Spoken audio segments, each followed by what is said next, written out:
Unless you're able to put a name to this mysterious passenger. I don't have proof for that. A name? Who could have been in the other seat which was out of sight from the witnesses on the roof deck? Huh? Welcome back to the Great Ace Attorney Chronicles with me. We are now going to proceed. Let's go.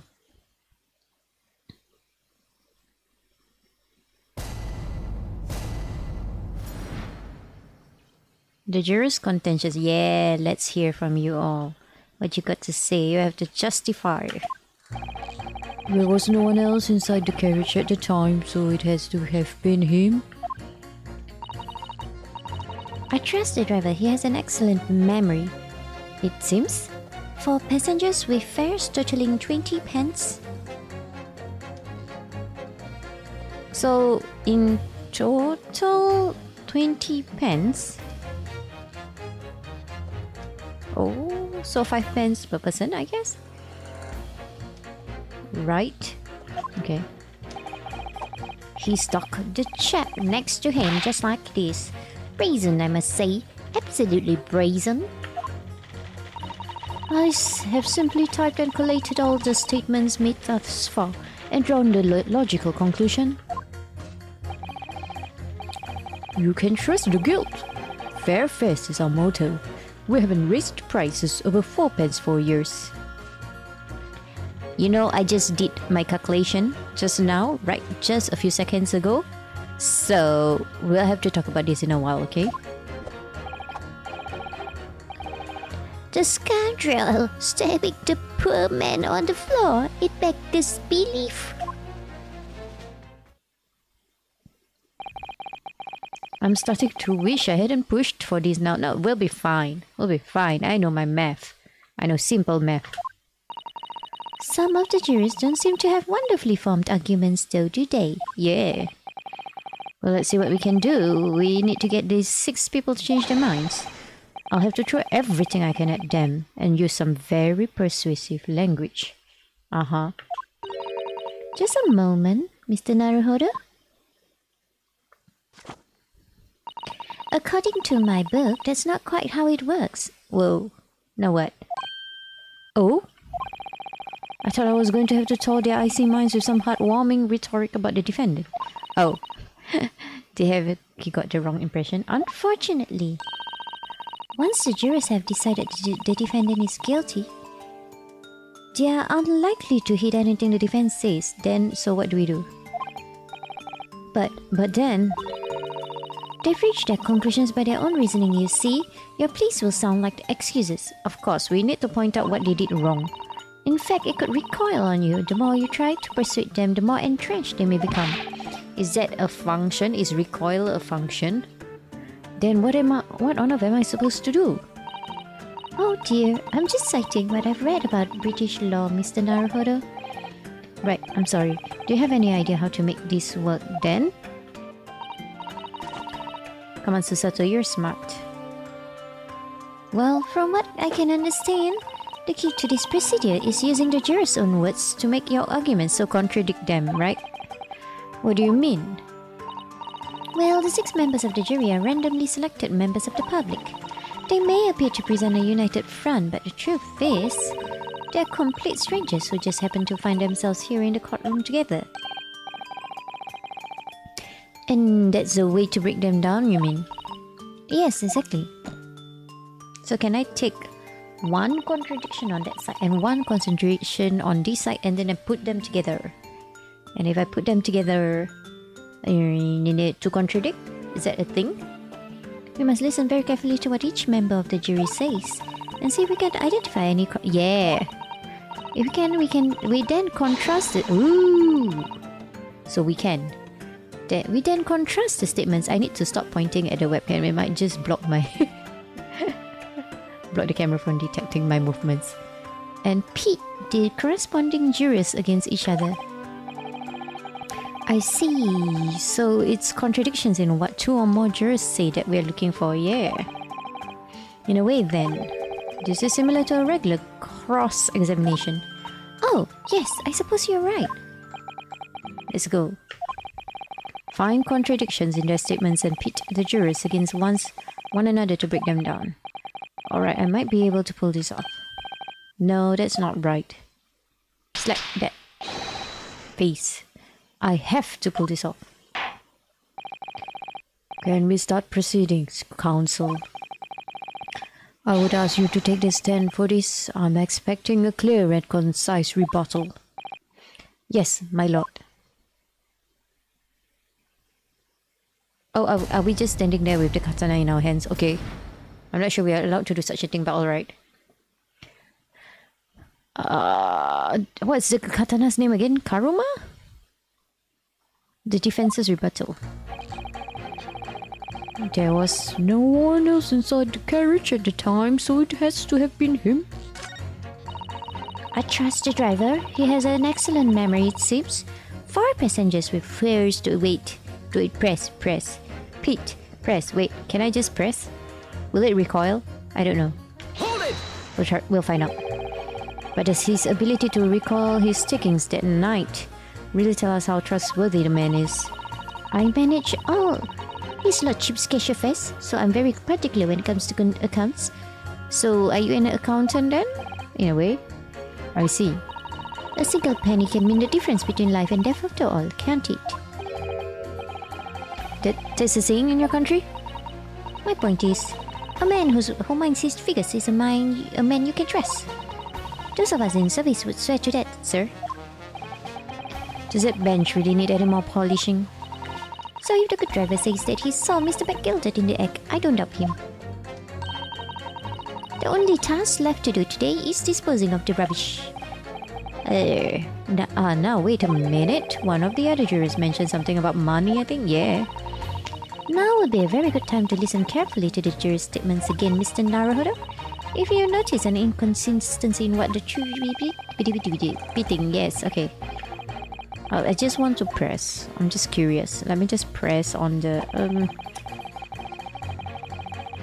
I hope you go away soon. I don't like you. Yeah, this guy. Press. Okay. That's how much it costs to take the omnibus? That's right. As the guildmaster, I decided to set a policy for all drivers across the city. One fare, no matter which bus you take or how far you are going. We have to compete with the rise of the motor car, you see. Us coachmen have to make a stand together. Motor cars, you say? Yes, and this murder on one of our buses is extremely damaging to our cause. It's beyond the pale. It'll lead to a decline in passengers, you mark my words. And it's all that rascal's fault. He has to pay. Is it the crime or his buses he's more worried about? Anyway, every member of my guild is reliable and trustworthy, so if the driver says he saw him... The driver did not say that. Okay, anyway. Granny. Okay, I'm gonna pit. Right. Okay, you can... Yes. So how do I pit? Pit R. The two statements... Those two statements clearly contradict each other. They do? Explain yourself, Consul. Me? Oh dear, what have I said? I swear on Silver Blazer's moon and gnome, I haven't the first idea what you're talking about. Oh, it's nice to see him walking, I guess. It's kind of cool. According to the group testimony we've heard so far, there were 4 passengers on the omnibus on the night in question. Can I just let him walk around without doing anything? And according to the coachman, Mr. Beppo, he took 20 pence in fares. Quite right, I have those precise details typed neatly here in front of me. Thank you for taking notes, we need that. And juror number 5 also told us the following. The fare for the omnibus. It's always 4 pence. That it is. A fair and convenient single price, just the way London's carriages should be operated. But it doesn't add up at all. In fact, it leaves a glaring discrepancy in the facts. Why, man? Why? 4 passengers paying 4 pence each. If you do the multiplication... Yeah. It would be 16 pence, yeah, and I thought you did accounts. Why didn't you count properly? Exactly as I said, it doesn't add up. The figures are different. By 4 pence, in fact. Yeah. Or precisely 1 person's fare.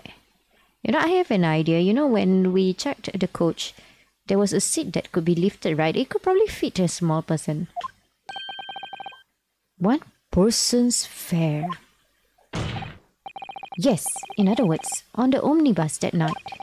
It's distinctly possible. There was another passenger we've heard nothing about.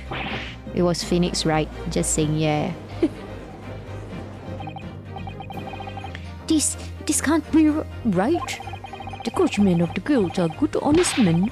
One and all, trustworthiness is our watchword. The figures your coachman claims most certainly do not add up. Your watchword, good sir, is a fallacy.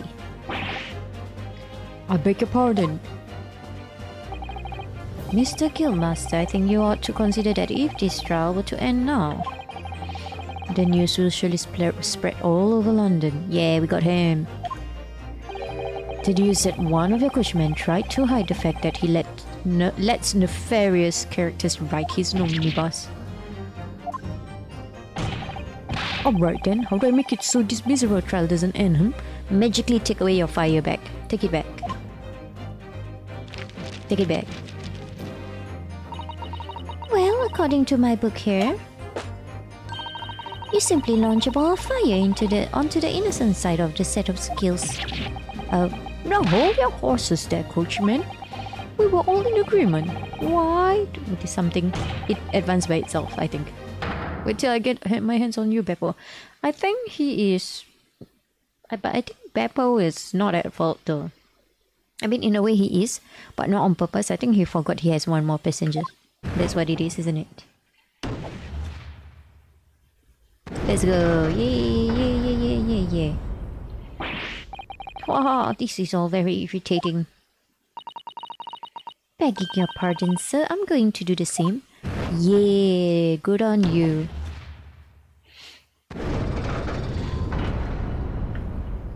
Grandma? For the love of Mike, not you as well. A penny can be the difference between a smile and a cheer after all. I certainly can't put my trust in someone who doesn't follow my exacting standards in financial matters. Oh, really? I, for one, think it's only proper that we hear from the witnesses again.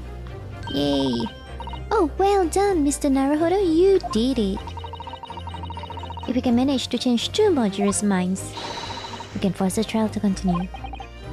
2 more, actually? I didn't notice anything. Did you notice something? There is something else that's bothering me about a couple of their assertions. Uh-oh. Then that's where you might strike next. So I need to pit 2 more jurors against each other. Uh-huh. Uh-oh. Alright, let me reread that. Well, the scales of justice have shifted, but they still weigh heavy on the side of guilt. Counsel, you have the floor again. Continue with your summation examination. I'm changing my leaning to innocent. I should like to hear what the slipshod bookkeeper has to say for himself. He stuck the check next to him just like this. Brazen, I must say. Absolutely brazen. I just want to hear more from him. I don't think it's relevant, but we'll see. Careful, you could hurt someone with that. You're fine to talk. Fine one to talk. What of the swords hanging from your waist, huh? No, that's just my battered soul. It's my best friend. I'm carrying my best friend's spirit. He's dead. You know. Well, anyway, I despise anyone with too much money. They're all the same, all stabbing some brickmaker or other behind the scenes. You mark my words. That seems very unlikely, doesn't it? I wonder what Haywork says. Are you mad, man? We know that small shorty is a rotten Shylock. Well, yes, that does seem to be the case, but... Mr. Naruhodo, please be careful of what you say. Don't agree with him. If he's been trying to squeeze money out of us less fortunate than as far as I'm concerned. He's as guilty as sin. The man can hang.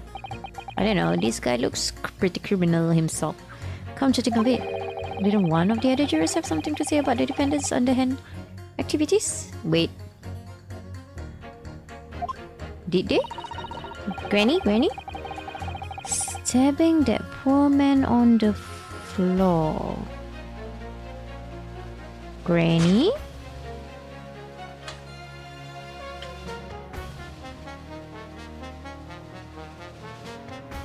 Objection! Those two statements are completely contradictory. Okay. Oh, dearie me, I was only knitting a jumper for my other half. What is this claptrap? What does contradictory even mean, I ask you? We've heard from more than one witness that they allegedly saw the actual moment when the defendant stabbed the victim. Now, out of curiosity, juror number 3. What? Can't you see that I'm busy here? How would you say the defendant stabbed the victim?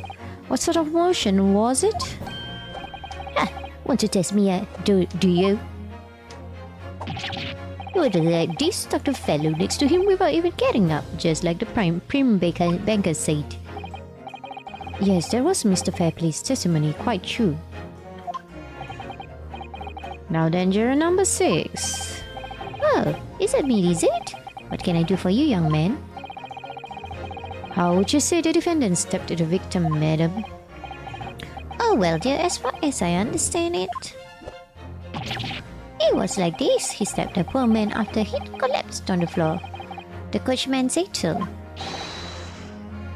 Was it the coachman? I forgot. Now, don't move. Take a look at these two jurors. He stuck the fellow next to him without even getting up. And he stabbed the poor man after he'd collapsed on the floor. Well, never. There. You're stabbing is in totally different directions. What? Bless my stitches, what a muddle. What this tells us is that our witnesses are lying. Yeah, is that there's a strong possibility one of the witnesses isn't telling the truth. Oh. But why? Why the dickens would they lie? I don't know that yet, but what I do know is that if the trial ends at this point, we may never find out. We may never know the real truth. Ladies and gentlemen of the jury, can you really let that happen in all good conscience? Lies, you say? Oh, dearie me. Bring it back. I can't abide people telling lies. Come on, knife man. Juror number 3, come on, juror number 3, let's do it. The scales? I don't believe it. Oh. Is the white one heavier now? Wait, here it is. Now here it is, my fellow jurors. I warned you, you cannot listen to this man. Do you have something to hide, sir? Look at him! In his black suit, he's clearly some devious Eastern sorcerer using magic on us all. If I could use magic, do you really think I'd be putting myself through all this? Yeah. Answer me this, Dark Jinx. Huh? Me? What exactly is the problem? What of it? You two witnesses have slightly different recollections of events. What of it? Let's say the Shylock did stab the victim as he was sat next to him on this omnibus, and this young dandy saw him do it. And now let's say the victim collapsed on the floor, and then the Shylock stabbed him again. And this old lady saw him do it. Well, what's to say it didn't happen like that, What are you calling a dandy, sir? Why, I should take this knife to you, that's a crime. What are you calling a... Why, I should take this needle to you? You know what, I support it, never mind. They're ready to kill each other now. But could the foreman of the jury be right? Did the two witnesses see two different moments of the same crime? Where's the autopsy? We have some sort of autopsy, right? A moment, let me see. Single stab wound to the abdomen. Yeah, okay. So someone's lying. The one on the side. Who was the one who gave the side? The report on the site? It's out of the question. I have evidence. Go ahead, ask me. I have evidence I can present to you. Unfortunately, Mr. Foreman. Oh, what is it, you dog jinx? Come out with it. What you're suggesting is impossible. It's out of the question. What are you talking about, man? How could you possibly say that? You do realize that I'm only doing my job. As a foreman of the jury, I have a responsibility to steer everyone in the right direction. So where's your evidence, man? That's what we want to see. You know? You're small. You're wearing a suit. You're wearing a top hat.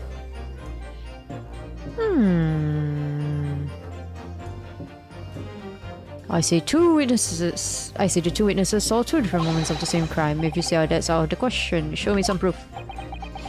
Yeah, I can. It looks like the only way I'm going to convince him is to present him with something he can dismiss. Some irrefutable hard evidence. As you wish. What? I'll give you the proof. It's out of the question that the two witnesses saw two different moments of the same crime. As proven by... Take that! This is the victim's autopsy report. According to what's written here, Mr. Mason was stabbed in the abdomen. Only once. Hey, only once?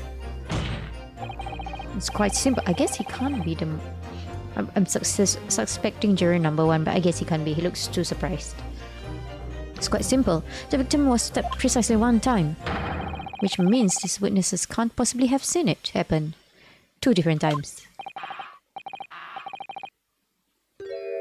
Are you gonna take back your statement? Yeah. Alright, I concede defeat. Yeah, let's go. Yeah, we can proceed now. Good. Judge. Wait, that means 4 jurors are now leaning to not guilty. We've done it, Mr. Naruhodo. We've won. Sort of. Not quite yet. What are you playing at, you dandy fool? Shut your trap, sir. No one deceives me. But we had a consensus. I said shut your trap. I know a liar when I see one. And if the chap ever dares to cross the threshold of my shop, I'll take this razor-sharp blade and shave every last hair off his head. Oh, you're a barber. Please tell me he's a barber.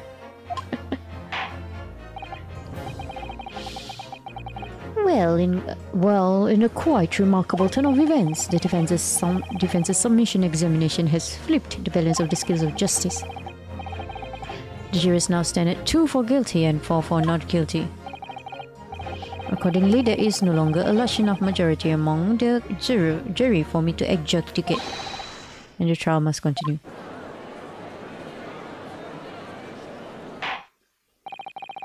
I hereby ask the defense, prosecution, and witnesses to return to their places. And I call upon all of you to continue to pursue the truth. Thank you. Okay. So, Lord Van Zix, continue to substantiate the case for the prosecution, if you please. Oh my god, he's drinking. Is that a bad sign? Do you find it entertaining? Do I entertain you? Are you not drinking it?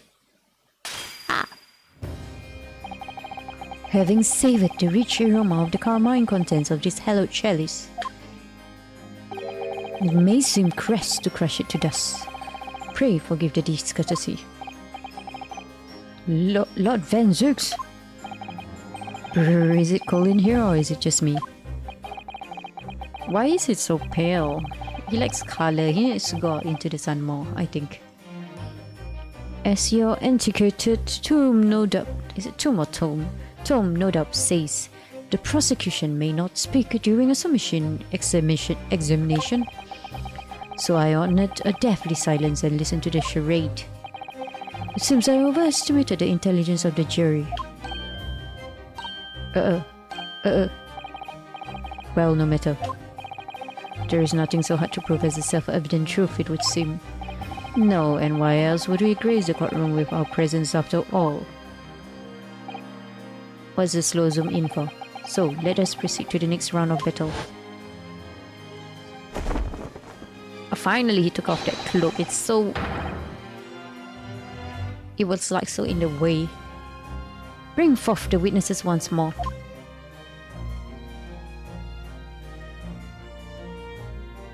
Just ready to throw down. Yeah, I have my eyes on you guys.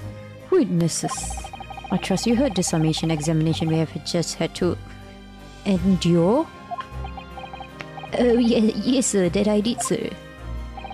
Of course I heard it. Oh, yes, sir, I heard it. You saw on the end, the coachman, I believe it's Beppo. Yes, sir, my lord, sir. If it transpires that in your previous testimony, you were attempting to veil the presence of a fifth passenger on your omnibus, you will be found guilty of perjury. You are advised to bear that in mind, sir. Oh, mio Dio. Where's mio Dio? Now then, witnesses, I hereby call on you to testify before the court again. You will explain the various misgivings brought to our attention by the defense's summation examination.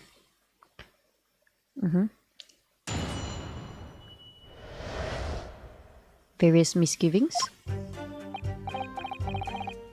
I only carried 4 passages that night, I swear it, but Well, I for one was told I had to pay 5 pence for the bus.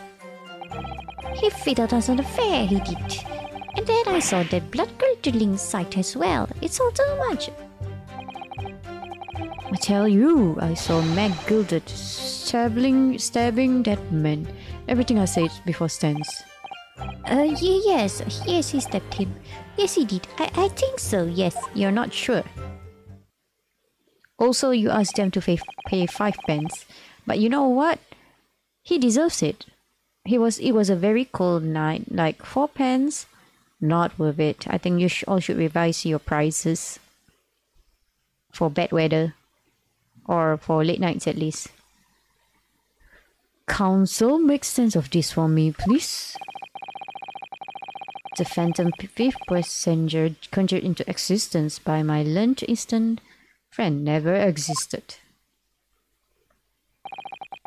The confusion has arisen from the coachman's sly little cozenage. Was it? Beppo, explain yourself. I'm terribly sorry, Guildmaster. The guild's fare is 4 pence across the board. You know that. Am I to understand that you've been overcharging our passengers by a penny of fare? It's so cold, and the last run of the day is always half empty. You have been dishonest, coachman. I'm sorry. You're a disgrace, Beppo. A disgrace. And your selfish actions have brought dishonor on the entire guild. If I may, sir, I had to pay 10 pence on the bus just last week. Wait. What? 4 passengers at 5 pence each is, yes, 20 pence. I've done the arithmetic 10 times already, but just can't make the result come out differently. No, that figures. Well, it would appear that one of the aforementioned misgivings have already been explained. So, counsel for the defense, your cross-examination, if you please. We've already had the pleasure of a protracted summation examination today. I see you intend to continue the parlor games. Yeah. Absolutely. I wouldn't give up. Hold it! So there were only 4 passengers on your carriage, but you didn't charge them the standard 4 pence fare. Is that right? I mean, I understand. I don't know about you all, but I understand. But he should have made it official. They should have made it official. It's impossible to make the last round of the day pay. I was so cold. It was all I could do to stop myself passing out. I'm getting chilblains just listening to you. It was terrible. So I wanted to give myself a pat on the back for even keeping the bus running. Yeah, he looks cool. Just so that the dedicated coachman deserves an extra penny per passenger. You're digging a deeper hole for yourself here. If only there had been a fifth passenger. Then we'll have another suspect. You can keep quiet. Yeah, thank you. Hold it! Does that mean everyone on board that night paid 5 pence instead of 4? Well, I've paid 5 pence too, sir. And I just told you that I did. A flat fare of 5 pence across board. But he said he paid 10 pence last week. The so-called discrepancy my learned friend you identified was nothing of the sort. Much like the phantom killer you so desperately needed is gone, dead and buried. I'd have been happy if it had ever existed in the first place. He fiddled us on the fare, he did. Okay, I wanna see more about this. This blood-curdling sight. You mean the murder, I presume? Yes, sir. A loathsome sight. No one should have to witness the horror in the eyes of a man the moment his life is taken. Oh, well, not exactly, sir. I mean, I didn't actually see The exact moment the gen was stabbed? You did not. But you testified that you did. Didn't you? Good gracious, really? We have another witness who did, however. The banker has already testified to it.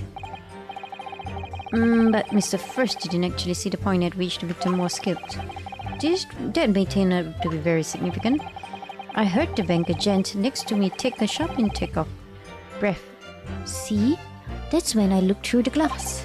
That's when I saw that horrible blade poking up from his belly all covered in blood. Every time I see a knife now, I can't help screaming, even when I'm eating. How about when you're looking at the juror number 3? Do you scream? You need to scream. Juror number 3 has been throwing knives from just now. I tell you, I saw Matt Gilded stabbing that man. Did you see the face? So you saw the defender, Mr. Matt Gilded, stabbing the victim, Mr. Mason, who was sitting next to him? That's what I said, isn't it? Oh, you hesitated. It was bothering me before, Jace was. If we were apologists, we can probably point that out. For just a brief moment, he hesitated before answering the question. Anyway, there was only the two of them inside the carriage, wasn't there? There's been much talk of a fifth passenger, but yet zero evidence. Then what are we wasting all this time for, eh? It's black and white, the man's guilty. Something about Mr. Fairplay's testimony just jars with me. I wish I could work out what it was. I wish I was Apollo Justice. I wish I could see. Let's press this one too. Earlier, you testified that you saw the moment when the defendant allegedly stabbed the victim, didn't you? Oh yes, that's right. You said that the victim was on the floor and described the assailant holding the knife in an ice pick grip. How is that? Okay, so he said the victim was on the floor.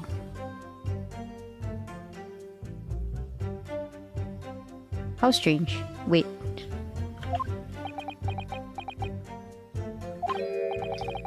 I suppose you're not sure. I might have, yes. Put the cart before the horse. What do you mean? Put the cart before the horse? What's this? Well, I'm quite sure about most of it. I was driving the horses when I heard a scream from the seats on the drill deck. Oh, I expect that was me, sir. And when I turned around, yes, I saw it. Through the skylight. You cannot see anything from the skylight. I believe I know where your seat is. The bench is blocking you. The gentleman was on the floor and the knife was sticking up out of his midriff. The front seat would have blocked your view. That's right, yes. And also they're sitting on the seats facing backwards, not the seats facing frontwards. We talked about this last episode. So, I don't know what you saw. That's right, yes. And the fellow holding the handle was the famous man, yes.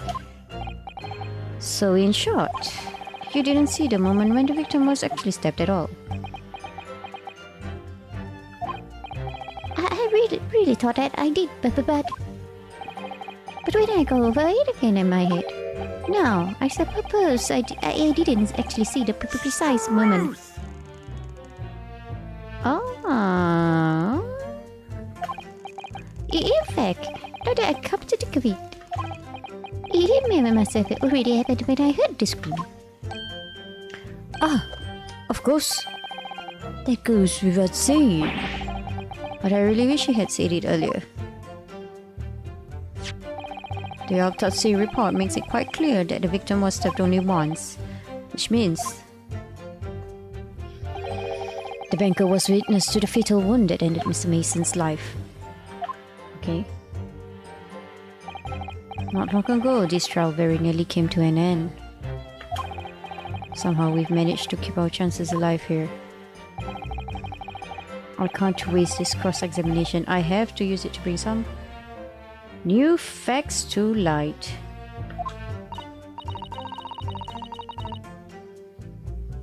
If you're not careful when you press these witnesses, the danger is that the jury will end up believing something unhelpful as they did before. Maybe, but we can't let the fear of that happening stop us from uncovering important new information. Yes, you're so right. I need to pay careful attention here. I don't want to miss even a flicker of a reaction among these. I saw the reaction. Don't hesitate to pursue them. Okay. I was just curious. Yeah, okay. How do I go there? Ah. Pursue? Excuse me. Slammed at desk. Do you have something to say about that, Mr. Fairplay? Now you listen to me. I know what you're thinking. He didn't really see the exact moment the fellow was stabbed. What are the chances of that? Eh? Are you asking me or telling me? I have no idea what he's going on about. He's getting flustered. I might be able to extract some new information from him if I answer cleverly. Could he have just happened to see the exact moment this crime was committed? No chance, or some days are like that. Honestly, I didn't think he saw the crime, but I have no evidence, but we'll just go with it for now. Well, it is a little hard to believe, certainly. Unless you spend your time peeping through a skylight on the top of an omnibus, that is. Oh, peeping? I'm a respectable city banker, I'll have you know. And I know what I saw. I remember it as clear as a Ballarat day. I have no idea what's that. It was a grim scene, I don't mind telling you. Am I getting penalized? Thank you, Mr. Fairplay. Oh, excuse me if I was getting a little hot under the collar, Mr. Judge. I would task you to supplement your testimony with a clear statement about what exactly you saw. Oh, I can do that, all right. I'll tell you just how grim it was. Do you think I'd forget the sight of those blood-soaked hands after the butcher stabbed the man? Not long ago, this trial very nearly came to an end. Somehow we've managed to keep our chances alive here. I can't waste this cross-examination. I have to use it to bring some new facts to light.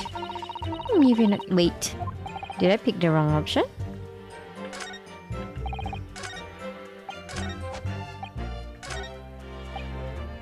Oh, there's one more option there though. Let me see.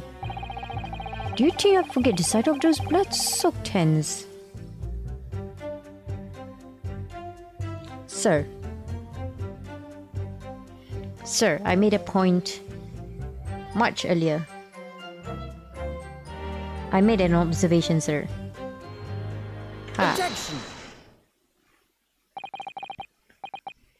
Blood-soaked hands. Well, I admit that soaked might be laying it on a little thick, but anyway, there was definite blood all over them. Both of them were covered in... Sir, I made an extra point. Well, I'm very sorry to disagree, Mr. Fairplay, but it's more than a little peculiar. What? Here are the gloves worn by the defendant, Mr. McGilded, on the night in question. Oh, yes, right. And there certainly does appear to be a sizable dark-coloured stain there. But as I'm sure you can clearly see, it's only on the right-hand glove. Also, it's not on his hands. You said it was on his hands, but it's not. It's on his gloves. That's unhygienic. Please don't do that. In short, Mr. Fairplay, your testimony is inconsistent.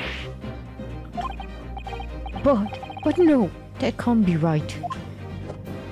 Stab him. I mean, don't. So you're the liar here then? Don't do that, it's unhygienic. That's right, you were quite clear about it. You said here, it was both hands. Please don't do that. Mr. Fairplay, your last statement was a lie. It calls your entire testimony into question. You say you saw the moment the victim was stabbed, but is that really the truth? Objection! Oh my god. Don't ruin the parade. It was a simple mistake. You can justify accusing this man of lying. It's not a simple mistake, sir. Yes, it was in both hands. It was only one. The fact remains, the victim's blood was on the accused. No, Mr. Fairplay categorically stated that he saw blood all over both hands, which means there's a strong possibility that this witness was deliberately trying to mislead the court. Why? I'm a city banker, for pity's sake. My word should be the gold standard. I'm a gentleman, not some gutter snipe. Upstanding members of society don't prevaricate, whatever. He's claiming to have no reason to lie. But is that really the case? Mr. Naruhodo, if we had some evidence to explain why Mr. Fairplay might be lying, it could turn the tide in this trial completely. Oh my god, do I have evidence? Oh no. Let me see. Why would he lie? I only have like a few things.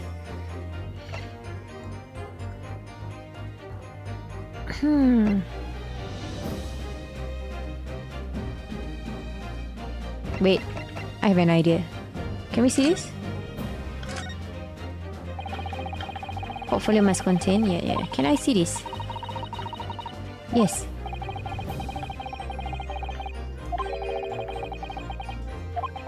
Apart from our bridge check. Actually, I wonder. I assure you we will not find Mr. Shom's name inside. Well, let's see what we find.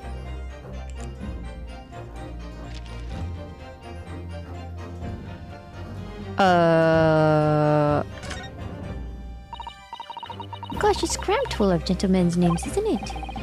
Well, I suppose they're probably not all gentlemen at all. After all, not everyone in this country is well off. Oh, goodness! What is it? Look at this. Do you see the name here? Bruce Fairplay. Should that mean something to me? It does sound strangely familiar, actually. Bruce Fairplay, the witness testifying at this very moment. Oh yes, of course, the banker. Why is his name in here? Ah, he borrowed 20 guineas, didn't he? And look, the repayment date is fast approaching. It's possible that this is just a coincidence, of course, but this could be very useful information. Well, we got it. Anything else that I need to know? Is that all? That might be all. Alright. So we have it. We have it. I can't believe it. I'm a genius. We can look at people too. Okay, Mikotoba is Susato Mikotoba. She is 16. Mile is 52. So he's like, what? Like, okay, I don't know. Chief of police? I have no idea. Chief of... I don't know. Lawyer? Okay. He's 48. Oh, he's younger. Okay. A prosecutor known as the Reaper of Bailey. Oh, he's 32. He looks older than 32. I'm sorry. The victim is 54. Okay. Boss, I'm sorry. Oh, the defendant. He's an eyewitness. Works as a city banker. 34. 21. Apprentice millionaire. Okay, alright. So there is evidence. Hi. My lord. Yes, counsel. The defense is ready to present evidence. Well, Jove, are you sure? Yes, evidence that will clearly demonstrate why Mr. Fairplay had reason to lie in his testimony. Did you kill him? Is that it? Very well. I hereby call on the defense to present its evidence. The evidence that demonstrates a motive. Oh. That's not what I meant to press. Take that! This is a list of the debtors who owe money to Mr. McGilded. Yes, and a list of innocent victims crippled by the accused of extortion. The point is, among the names of these debtors is your name, Mr. Bruce Fairplay. Haha. What? Mr. Fairplay, are you currently indebted financially to the accused? Oh no, well, it's very worthy of being called to debt. You're a banker though, how did you get broke? Gambling? According to this ledger, you owe 20 guineas, not an inconsiderable sum of money, wouldn't you say? Well, what of it? Let's suppose Mr. McGilded were to be found guilty of murder. What would become of your debt in that case? These documents state that the loan agreement is forged between the two individual parties. Therefore, were the creditor, the defendant here, to be sentenced to a capital punishment, all outstanding debts which were owed to him would be annulled. They would cease to exist. So we have a liar for a witness. Cease to exist? Mr. Fairplay, is it not the case that you claimed in your testimony to have seen something you never in fact saw, in a devious attempt to annul your debt of 20 guineas to the defendant?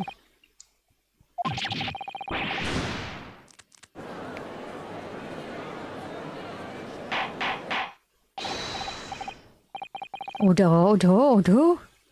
Mr. Bruce Fairplay. Yes, my lord.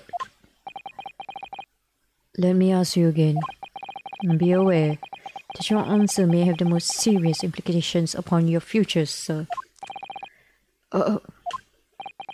Did you, or did you not, see the precise moment in time at which the defendant is alleged to have thrust a knife into the victim? Stop chewing. You did not, did you? Your silence speaks volumes. You did not tell the truth in your testimony. Alright, let's not make a melodrama out of this. Perhaps I did overstate the truth a pinch. Yeah, you lied. And, you know, like, you could get someone who's innocent a guilty verdict. A pinch. But it makes no difference. I definitely remember seeing blood on McGilded's hands, both of them. But here's the thing, it's not on both of them. And yet, only one of the defendant's gloves, which we have here, is evidence, as evidence is stained.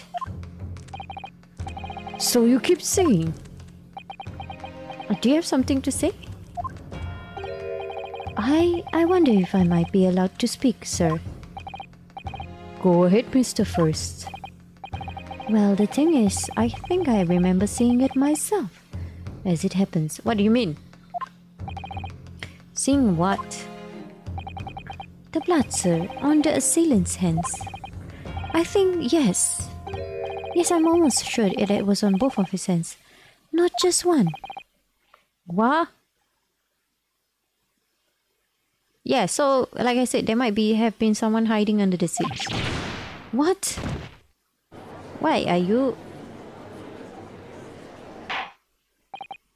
home? It will appear that we're going to need further testimony from all you witnesses. This time I would like to know precisely what you did and what you did not see. Do I make myself perfectly clear? Yes. Mr. Naruhodo, this is good news. The course of the trial seems to have shifted slightly at last. Yes. I might finally have a chance to turn things around here. I keep feeling like a bad feeling. I don't know what the witnesses really saw. There was blood on both hands of the assailant. I sincerely and distinctly remember that. However, I suppose you might say that I didn't see the exact moment the stabbing has transpired, if that matters.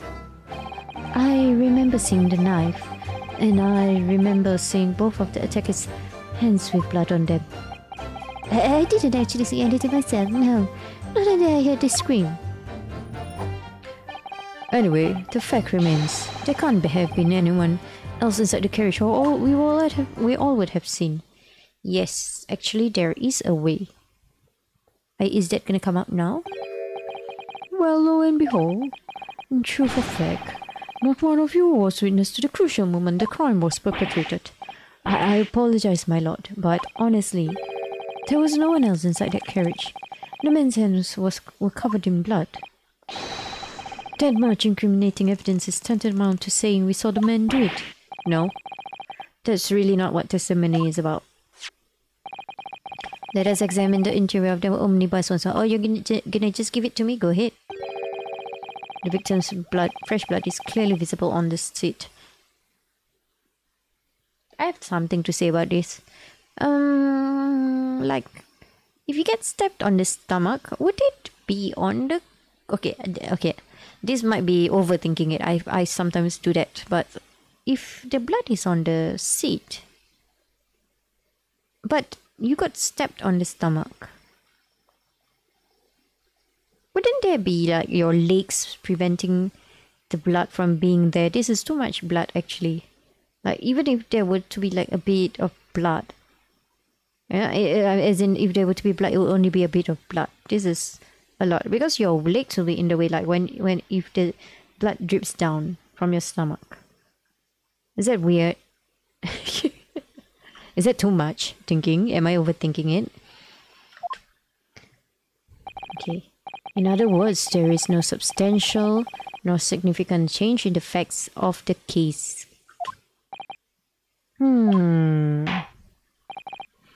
Very well, your cross-examination, please, counsel. Yes, my lord. Can I like just go to the carriage straight away? Okay, here's where I want to press it. Q. Give me the carriage. And everything you saw of the incident was through the skylight on the roof of the omnibus. That's right. It was fiercely cold that night, but the glass wasn't frosted over. I wonder why you didn't sit down there, the both of you. You could have sat down there, you know?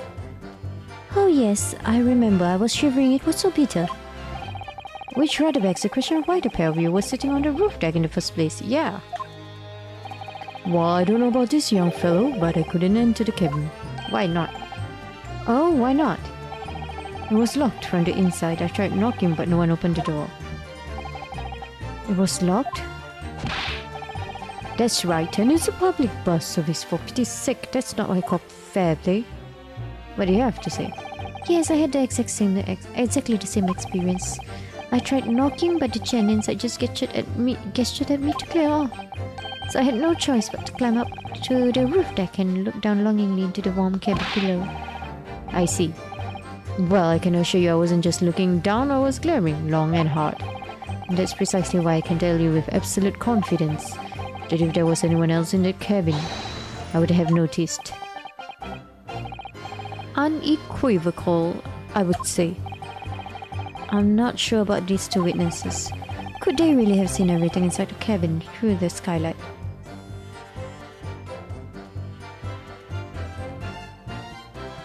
Not everything. They won't be able to see the seats under them.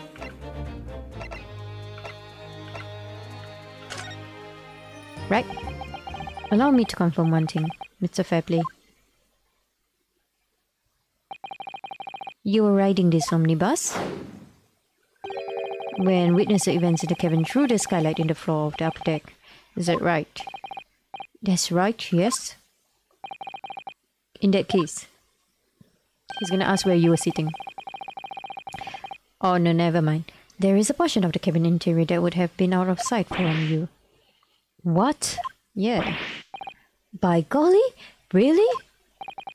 Obviously, at this stage, we can't say for sure. But the possibility cannot be denied that at the time of the incident, there could have been another passenger in the enclosed cabin of the omnibus. My goodness, it's getting so good. This is so good. It's so good. Enough hypothetical meandering, my Nipponi's friend. I don't want to stop this. I want to continue. The prosecution demands her. After all, the scene of the crime is here in the flesh. Okay, we'll do this. Very well, I will uphold the prosecution's demand. You will identify on the to her. Okay. Where exactly in the omnibus are you suggesting that this potential extra passenger could have been situated? Guess what? I know exactly where. Here. But why aren't you highlighting? I don't know why you're not highlighting. Down here, in here, in here. Take that! Both rows of seats on the roof face in the direction of travel, whereas the seats in the enclosed cabin face each other, which means... Oh, you're right. The person doesn't even have to hide under the seat. Maybe the reason the two of them sat on the backwards facing seats might be because someone is here. That was what I brought up before, right? I was like, why would you choose these seats first? But maybe if someone is already here, they had no choice. I mean, they could sit beside him, but I don't know. I guess it's an option. You might want to sit here instead also. The visible part of the cabin which passengers on the roof deck can see through the skylight. Is as I've drawn here. Yeah. Ah. That's right, my lord. As you can see, the seat opposite on the one on which the victim and his attacker were sitting is obscured from view. In other words, if someone had been sitting on that seat, it's quite possible that these witnesses would have been completely unaware of it. Yeah, take that. Objection! Oh my goodness. Please. Oh my god. It's quite possible some phantom was sitting there. Your Nipponis have a foreboding habit of obscuring the truth with ambiguity. I concur with the prosecution's rejoinder in a British court of law. Evidence is paramount. I cannot entertain this conjecture, counsel. That is, unless you are able to put a name to this mysterious passenger. I don't have proof for that. Can you, Mr. No, I can't. A name? I honestly don't know. Who could it have been? Who could have been in the other seat which was out of sight from the witnesses on the roof deck? Huh?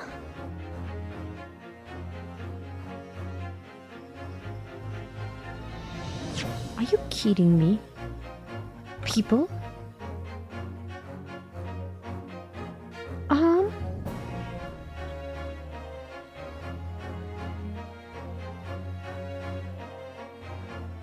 M?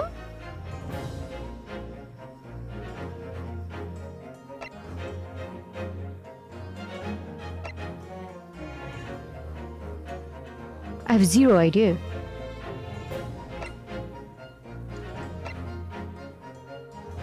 Skilled but poor. A driver of the omnibus. Gentleman who works. They're both up there. This guy is driving. This guy is dead. This guy was beside him.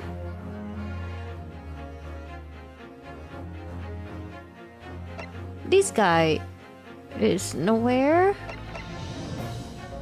Huh? What is it? Definitely blood. Yeah?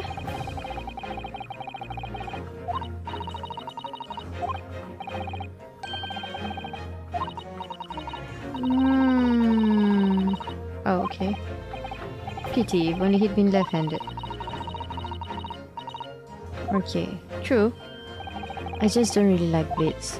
Oh, those don't seem to be like the words of a man with a large... That's not a blade, that's Kazuma's soul. Anyway, there's no sense in delaying it. Let's see what the blade looks like. Oh! I could do that? Oh my god. Oh my god. I missed the blood.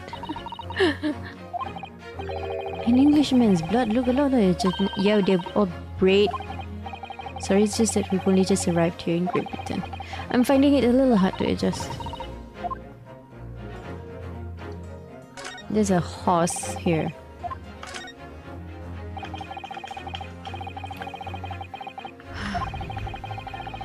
Just wide enough for two gentlemen to sit side by side. English gentlewoman with...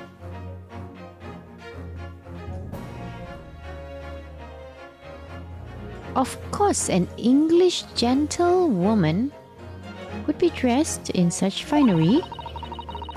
It would be quite impossible for her to climb up to the roof deck.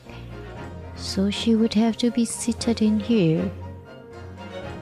A gentlewoman?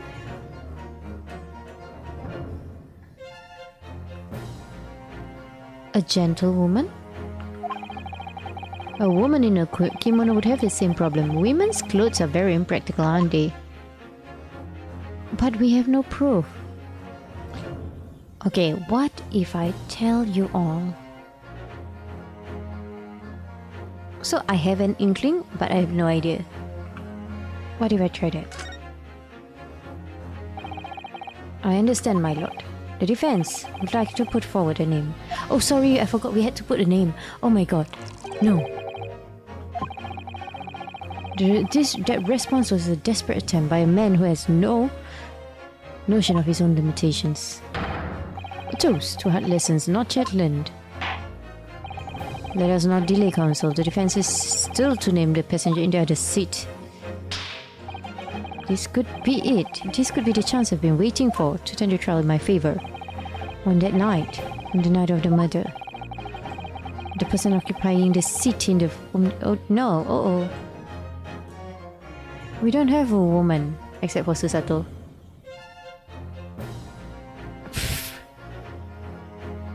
It would be someone wearing outfits that's too big.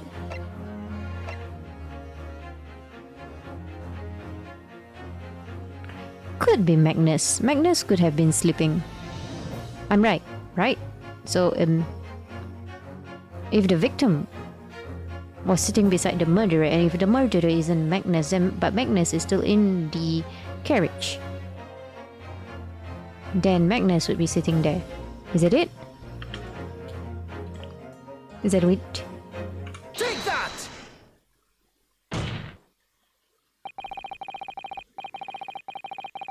So, I guess it's not a woman after all. The passenger in the enclosed cabin that the witnesses on the roof deck failed to see has to have been Mr. Magnus McGilded. Mr. McGilded? What are you talking about, counsel? That's the name of the defendant. Yeah, you could have at least told us where you sat. Yo, careful with that. If I desecrate this chamber by smashing my chalice, do forgive the discourtesy. How many chalices do you have? Lord Van Zix? People talk of those tiny island nations in the Far East as having a learning and culture of their own. But I see they use the terms ill-advisedly. What are you trying to say? Let me explain in terms that even a student of an artless backwater such as yourself might understand. When the bloody scene unfolded, the victim and his assailant were sitting side by side. Yeah. Wait till you hear what I have to say about that. Multiple witnesses have attested to the fact. It's the very premise on which this case is built. But that premise may be wrong. What? If the victim really was sitting beside Mr. McGilded, it creates an inconsistency that can't be reconciled in any way. What inconsistencies, counsel? The defendant's gloves, my lord. Both witnesses made the same testimony. They claimed that there was blood on both hands of the person sitting next to the victim. Objection! Yet we know the truth to be otherwise. Only one glove bears of gory remains. Yeah, but 2 of them saw it. Point is, even in the face of this irrefutable evidence, both witnesses have maintained their stance. Yes, their testimony remains unchanged. Exactly, they both adamantly swear that they clearly remember seeing blood on both hands of the assailant. In short, their memory of events is correct, and their testimony reveals the truth. It was somebody else sitting beside the victim that night, a third party we have yet to identify. And the victim's blood was on the passenger's hands, both of them. Objection! And who was this third party? I'm not sure. But it's the murderer. Obviously, the true culprit. Yeah. Is that all organ music? Extraordinary. Order. Objection! The defense's postulation is just dead. Nothing more than conjecture. The witnesses have clearly stated that they saw the accused. They saw from the top, so they can't see. But when elaborating on his testimony, Mr. Fairplay said the 2 of them were wearing hats, and I couldn't exactly make out their faces. Yes, the tops of their heads were obscured by the roof. I could see the rest of them though. Yes, that's right. Both gents were most certainly hatted. Hatters do tend to notice such things, sir. And what particular styles of hat did the 2 gentlemen spot, Mr. First? Yeah, you should notice that. It's your job.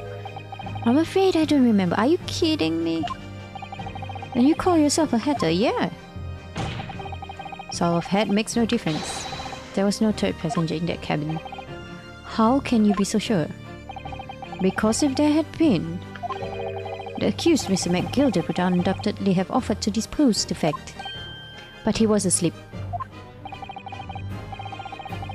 Unless that is you're proposing an even more preposterous explanation. He was asleep. The accused failed even to notice the presence of the true culprit in the very cabin in which he travelled. Whew. He's right. If there was another person travelling in the enclosed cabin of the omnibus, it's inconceivable that Mr. McGilder would have been unaware of it. Order? There is clearly a simple solution to this problem. Ask him. Bring the accused, Mr. McGilder, to the stand? Well, what say you, counsel? The prosecution objects, my lord. No! On what grounds? As a suspect, he will have already made a full statement to the police. But what if there's some reason why he's unable to speak freely? Magnus McGilder is no uneducated ruffian. If it indeed turns out the man has been withholding information, I can be sure it will have been the most deliberate act. Counsel for the defense, what is your opinion? Bring him on. My lord, should we ask Mr. McGilder to testify or not? We will do so. We'll decide in the next episode. I've already decided, of course, how would we continue otherwise. But anyway, we will continue in the next episode. So until the next time, thank you for watching and goodbye.